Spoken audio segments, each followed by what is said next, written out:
नमस्ते मित्रवर। आज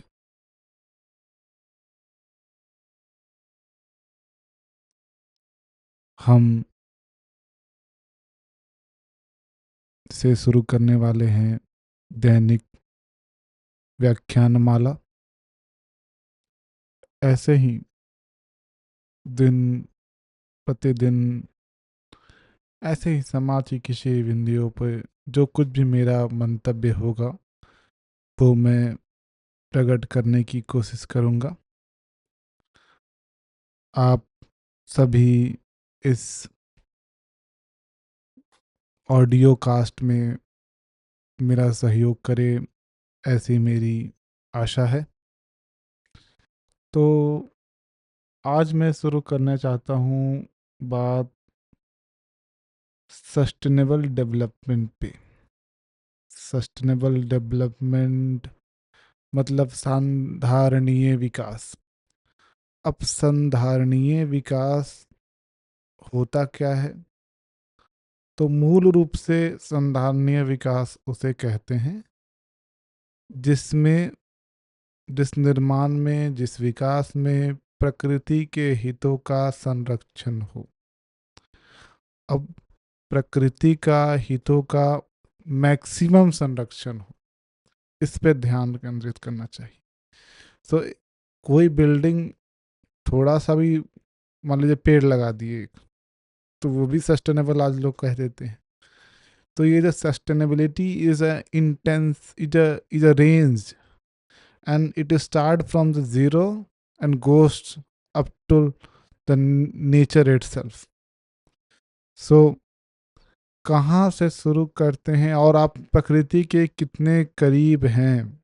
संधारणीयता सस्टेनेबिलिटी उसमें कितनी अधिक है, यह एक पैमाना भी होना चाहिए मापने का। नहीं तो ऐसे तो एक घर और दो घर दोनों अपने आप में सस्टेनेबल कहे जा सकते हैं और रिलेटिविलिटी नहीं भी कहे जा सकते हैं।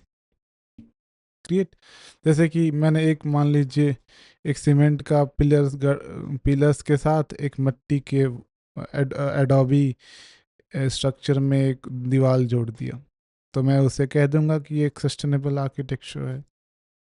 और एक मैं सिर्फ मिट्टी से घर बनाया तो उसे भी मैं कह दूंगा सस्टेनेबल है। बट कौन ज़्यादा सस्टेनेबल होगा?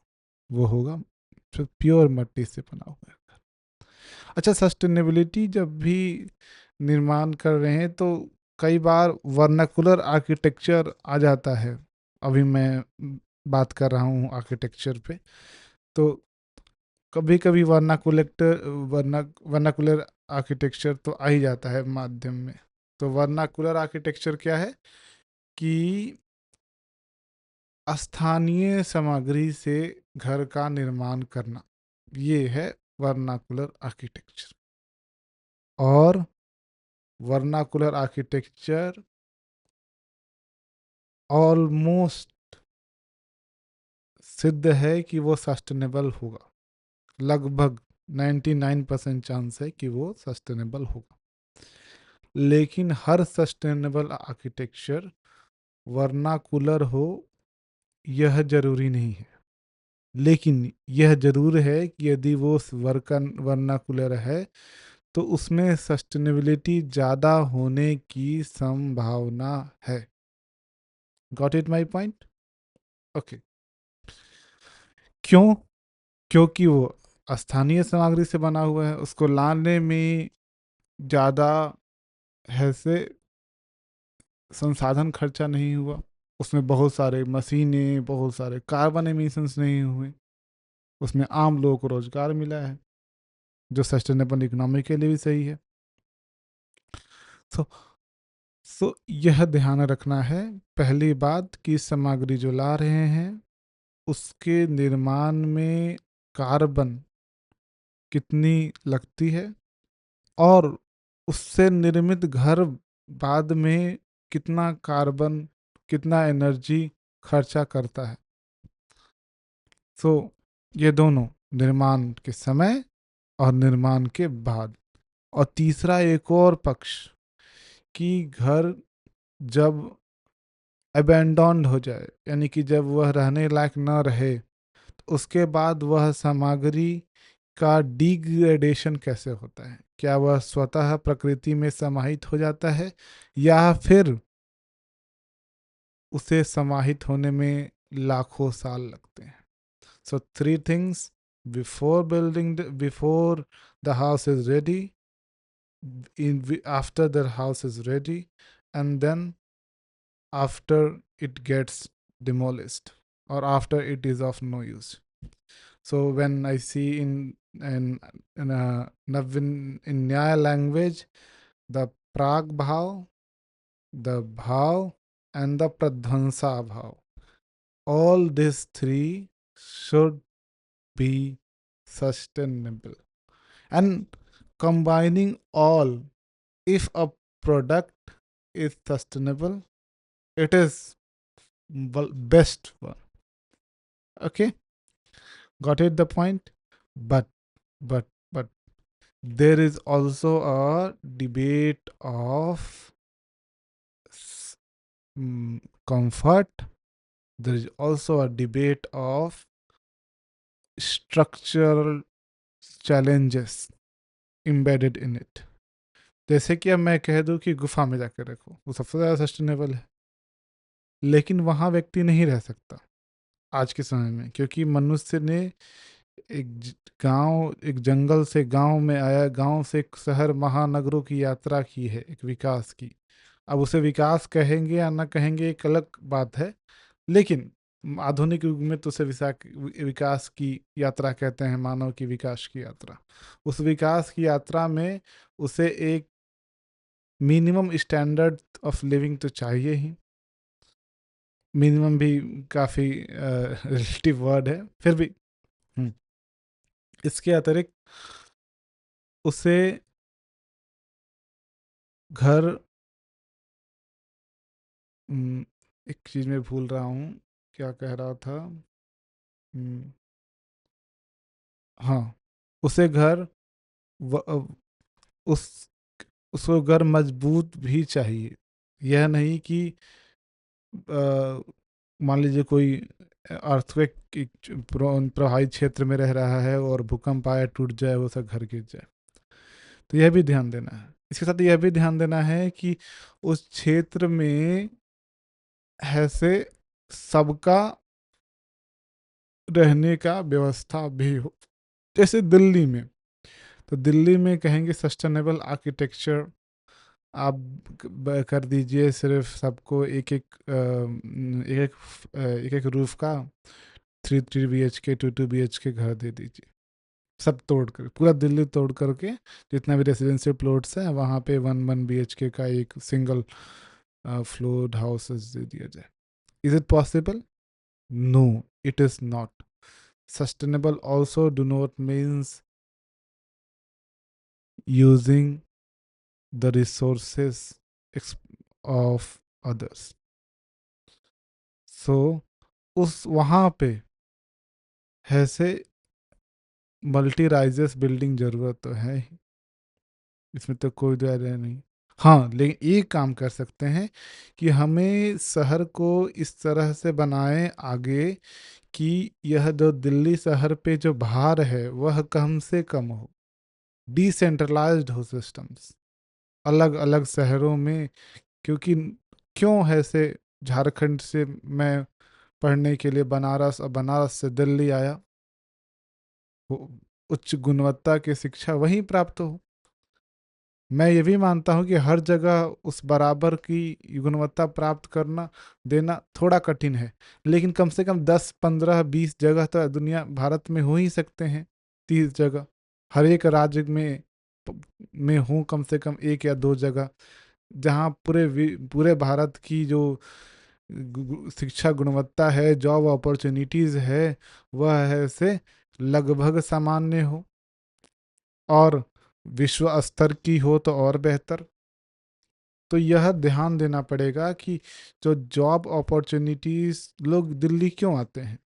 For the better job opportunities, for the better education.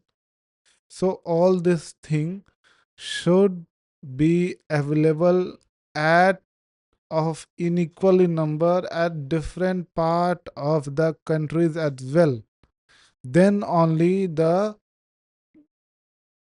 pressure will decrease in Delhi. So this is the thing you have to also focus on. मैं थोड़ा विषय से भटक गया। तो हम ये बात कर रहे थे कि सस्टेनेबिलिटी जब भी आप बात कर रहे हैं तो ये एक आम तौर पे तो बहुत साधारण शब्द लगता है, साधारण है भी, लेकिन जब हम प्रैक्टिकल पे आते हैं, जब हम लोग ज़मीन पे उतरते हैं तो इसी कहानी थोड़ी सी बहुत सारे सेड्स को, बहुत सारे अस्तरों को, बहुत सारे पहलुओं को पकड़ के लेके आती है। चलिए, तो यह है ठीक। तो मैं यह बात कर रहा था कि जब आप घर बना रहे हैं तो यह ध्यान देना है कि घर बनाने समय, में रहने और घर छोड़ने के बाद जो सामग्री है वो किस प्रकार से संधारणीयता को अपने अंदर समाहित किए हुए है। ये तो सामग्री की बात हुई। भवन जब निर्माण कर रहे हैं तो वहाँ के जलवायु, वहाँ सूर्य कैसे उगता है, कैसे डूबता है, उसका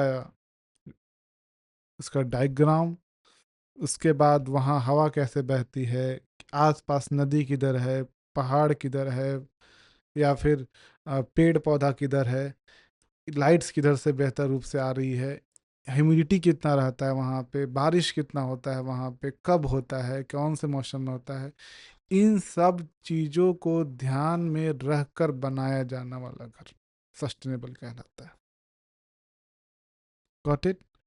और वर्नाकुलर आर्किटेक्चर में बहुत सारी चीज़ें, क्योंकि वह एक बहुत समय से चलता हुआ आर्किटेक्चर है, उस विशेष क्षेत्र के लिए बनाया जाता है, उस विशेष स्थान के लिए वो आर्किटेक्चर है।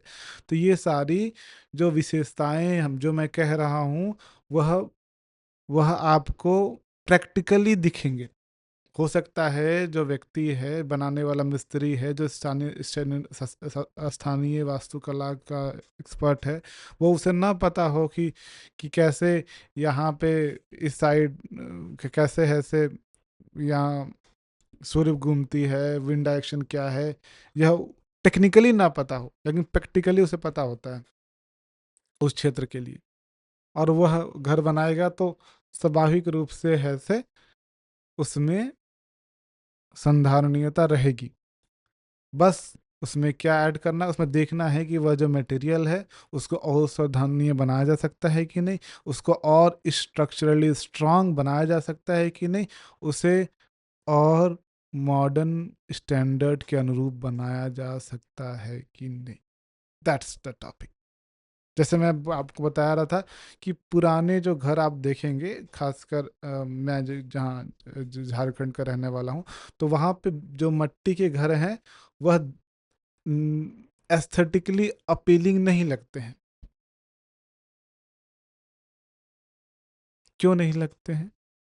खासकर जहाँ मैं रहता हूँ, ट्राइबल्स के घर थोड़ा ज़्यादा बेहतर होते हैं, क्योंकि वो बहुत सारे उनके आर्ट्स फॉर्म्स हैं जो दिखाते हैं उस पर।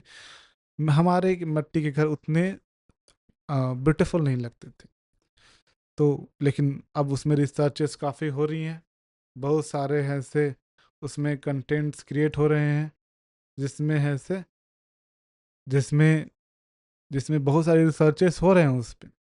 जैसे अभी एडोबी आर्किटेक्चर आया है, उसमें कुछ नहीं, उन्हीं मट्टियों में थोड़ा बहुत और सामग्री मिला करके ईंटे के शेप में डाल दिया जाता है, तो धूप में सुखा दिया जाता है, और क्योंकि ईंटा का एक स्ट्रक्चर होता है उससे, जैसे आज हम लोग सीमेंट के घरे बनाते हैं और ईंटा लेइंग करते हैं, वैसे ही ब्रिक लेइंग कर देते हैं, और वह एक शेप पकड़ लेता है जैसे मॉडर्न घरों में चाहिए। That's good. So this is a good option. इसके अलावा आजकल बांस, जो पहले भी होता था लेकिन पहले एक जनरल तरीका था, अब आज एस्थेटिक्स बहुत ज़्यादा इंपॉर्टेंट है, तो उस एस्थेटिक्स के हिसाब से, क्रिएटिविटी के हिसाब से लोग बांसों के अलग अलग फ्रेमवर्क्स बना रहे हैं और उसके हिसाब से उसको अरेंज कर रहे हैं।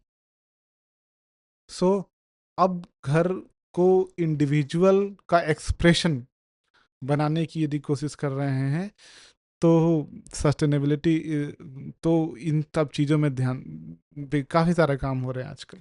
आप देखेंगे बहुत सारे संस्थान हैं, बहुत सारे यूट्यूब वीडियोस हैं जहां आपको अच्छे अच्छे मड हाउसेस, अच्छे अच्छे सस्टेनेबल हाउसेस आपको दिखाए जाएंगे, और काफ़ी innovative.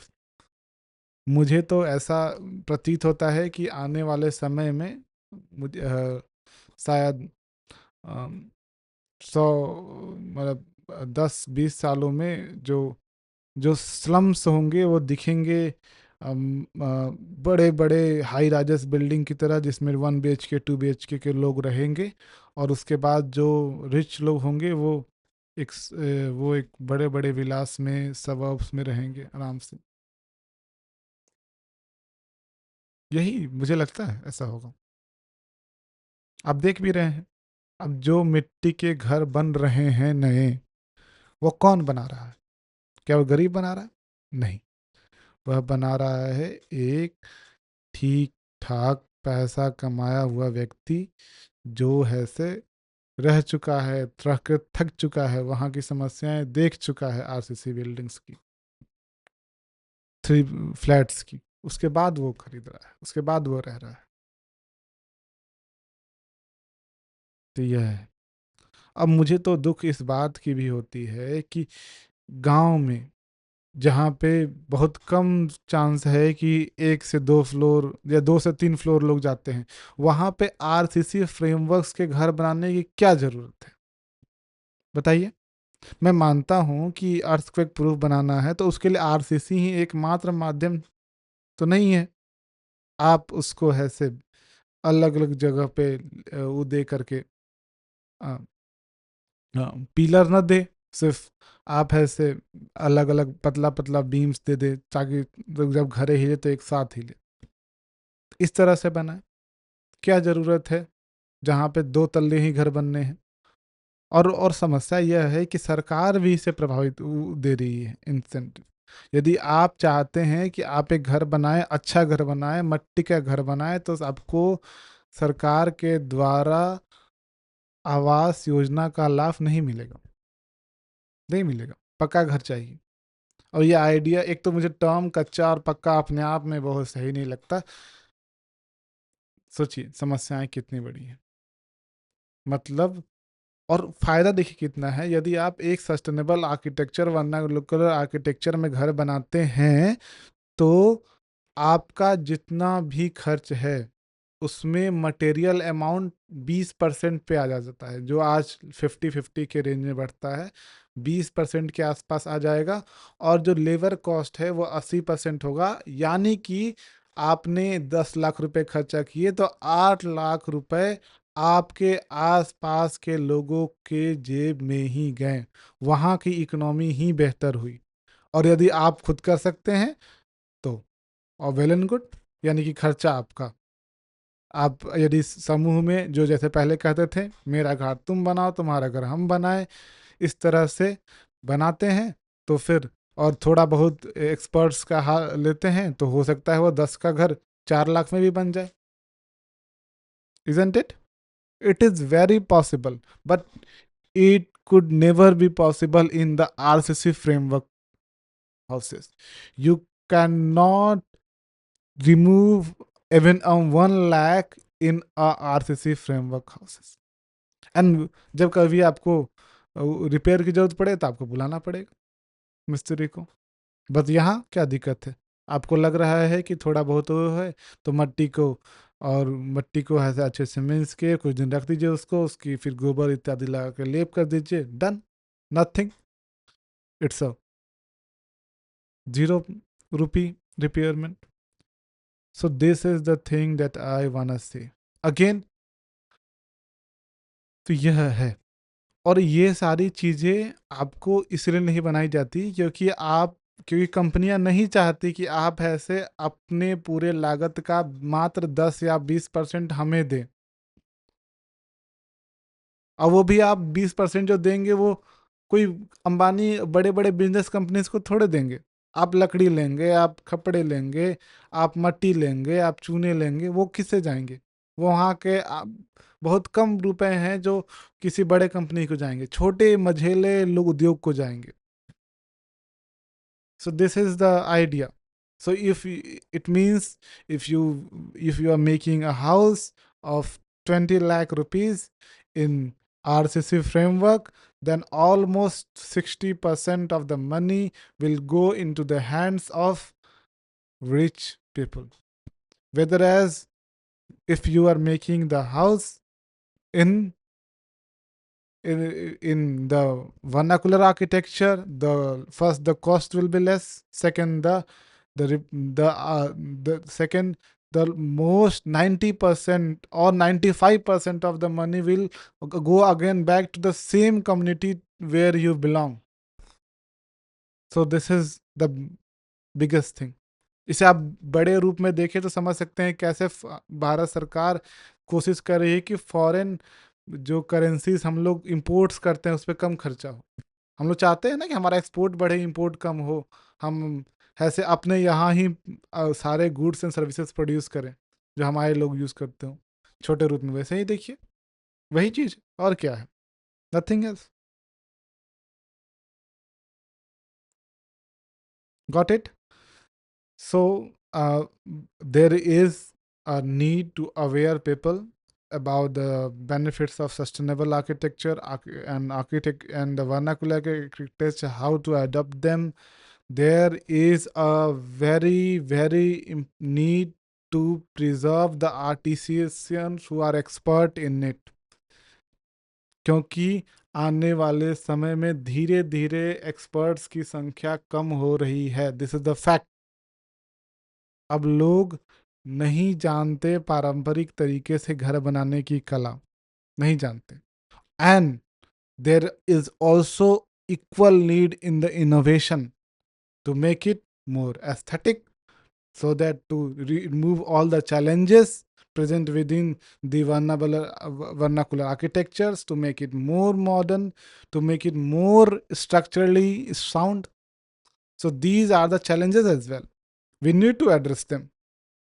And this will happen only when there will be the demand. When there will be demand of the sustainable architecture, vernacular architecture, then only. I request to you all, specifically those people who are living in village, do not make houses of cement. If you are making, if you got the Awas Yojana, take it, but make only 2 rooms which are prescribed there. I think this is in houses in equally important in storing the grains. You need it might be you could use at the storehouses, but for living purpose you should try to build your own homes in sustainable, not more than 2 rooms. Use it as a take the benefit of the government, make 2 rooms, and complete it. Do not try to bring that 2 houses into the 6 and 8 rooms. Got it? So this is very important for you. So this is from the my side. That's from the for today. Dhanyavadah. Namaskar. Karomi.